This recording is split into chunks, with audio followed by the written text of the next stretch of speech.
நம்ம நாகர்கோவில இருந்து பாரசாலை வரைக்கும் போவோம். வாங்க என் கூட ஜாலியா. நாகர்கோவில் டவுன் எப்படி இருக்குன்னு சொல்லி கமெண்ட்ல சொல்லுங்க. லைக் பண்ணுங்க. நல்லா இருந்துன்னா லைக் பண்ணுங்க. நல்லா இதோட நல்லா இருந்து இப்போலாம் பிளாட்ஃபார்ம் 2ல இருக்கோம். பாருங்க அங்க இருக்கு பிளாட்ஃபார்ம். நீ ட்ரெயின் வரைக்கும் கொஞ்ச நாள் இருக்கு. மணி இப்போ 4:24. பார்க்கலாம் நம்ம கொஞ்ச நாள் இருக்கு. இப்போ மேலே போய் காணிக்கலாம். மேலே லிஃப்ட் எல்லாம் வச்சுட்டாங்க. இந்த லிஃப்ட் கிட்ட போய் காணிக்கேன். இப்போ ஆனா ஒர்க்கா இப்போ இன்னிதான் ஒண்ணுவாங்க.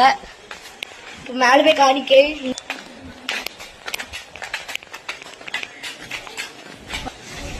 லிஃப்ட் அந்த சைடும் வச்சிருக்காங்க, இந்த சைடும் வச்சிருக்காங்க. அந்த சைடும் மேல வரும், இந்த சைடும் மேல வரும். ஆனா இங்க பாருங்க இது தான்